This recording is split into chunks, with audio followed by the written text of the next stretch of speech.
Hi, my name's Pete from the Worm Farm, and today I'm going to show you what may go wrong with a wormery.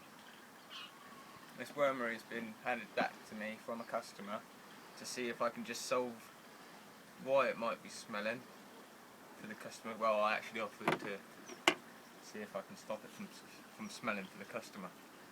At an initial look, I can see there's quite a few banana peels in here, and worms don't really like too many banana peelings. It's normally a good idea just to put one in every now and then, and a lot more cut up than that. So I'm gonna put all the big bits that should be in there on a tray for the moment, and then I'll end up cutting them up and reintroducing them back into the bin. Leave a few in there. Right, let's get down to the next tray. No worms at the bottom there. Alright. In here there's lots of baby worms, which is always a good sign that it's not too bad in there for worms. It does smell quite bad though, so something's not 100% right here. It might be due to the there isn't any paper in here. It should always be about 30% mix, which contains paper and cardboard. And I can see there's no sheeting at the bottom to stop the worms from going through. So if the environment isn't just right for the worms, they will go through to the bottom, which they have started to do so, and they're underneath this tray.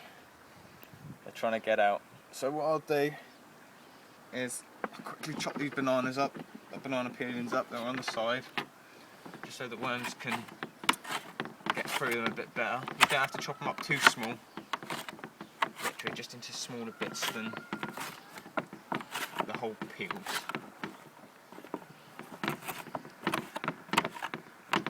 So they like banana peelings, they like tea bags, they like potato peelings, anything that isn't citrus more than like anything. I don't like to put meat or anything dairy in my own wormeries, just because I don't have the need to. I've got enough veg to satisfy what they need.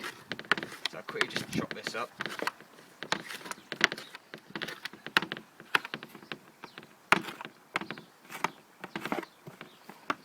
That'll do. Just spread that around slightly. I'll get this tray lifted off and tip it straight in there. Okay. Trying to get out all the babies.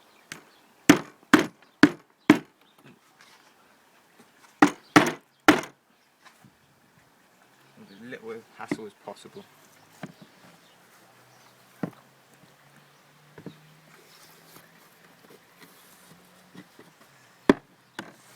Each time a worm lays an egg, the egg will turn into 3 or 4 babies. Very, very fast breeders, worms are. They will triple in the amount you have every 3 months. So the chances of you running out of worms, or if they don't triple at that rate, you might be doing something wrong. So it's always best to double check. And as you can tell in the bottom of here, there's some liquid. Doesn't look like it's been drained for a little while, so I'm just going to turn it around the other way, open the tap and just let it go onto the grass. I wouldn't have thought it's overly nutritious, so I'm not really going to worry about saving it. And what I'll do in a minute is I'll just wash that through with a watering can so it's nice and fresh.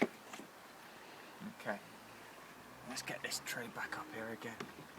What we're going to do with this one, because there wasn't no cloth at the bottom to stop the worms from going through, so I'm going to open this up and place that in there.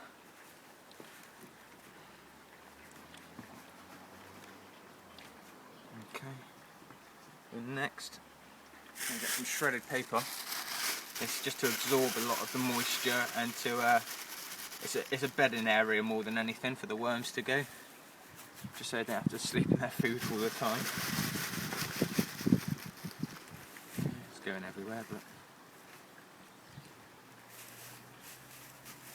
okay, just don't need too much, just enough so you can't see the bottom, something like that. Okay, And then what I'm going to do is I'm going to get everything that was in the top tray and mix it always in the bottom.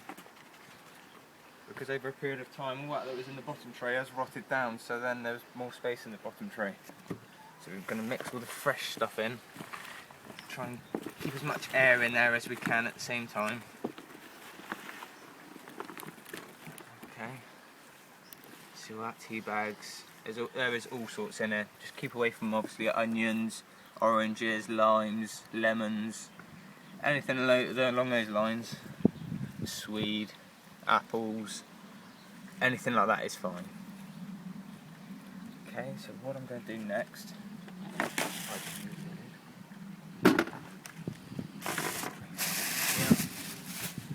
going to start lifting it all back in. All of this in there. Pushing it to the sides just to keep the cloth open, so it's a bit easier for me to put it in there. Whip up that bit of cabbage.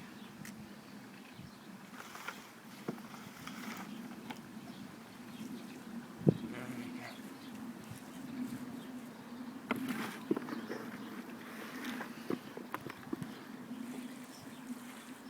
I mean, you won't believe how many emails I get asking me what could I be doing wrong with my wormery. It's smelling, it's producing a lot of liquid, how can I change this? You know, if you do have a problem with your own wormery, you're more than welcome to email me. If you go onto my website, www.thewormfirm.com, my email address is on there, there's a link. Email me your problem and I'll get back to you as soon as I can and tell you exactly what's wrong.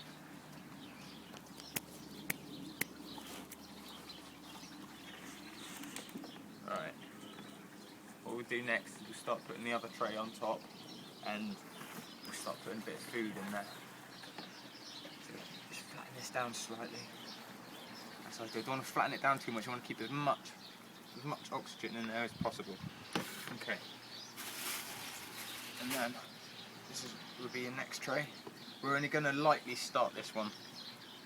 Literally just give it a light start. And obviously you don't need the mesh for this one now, because it's the only way they'll go is back down through and they need to come up through the holes.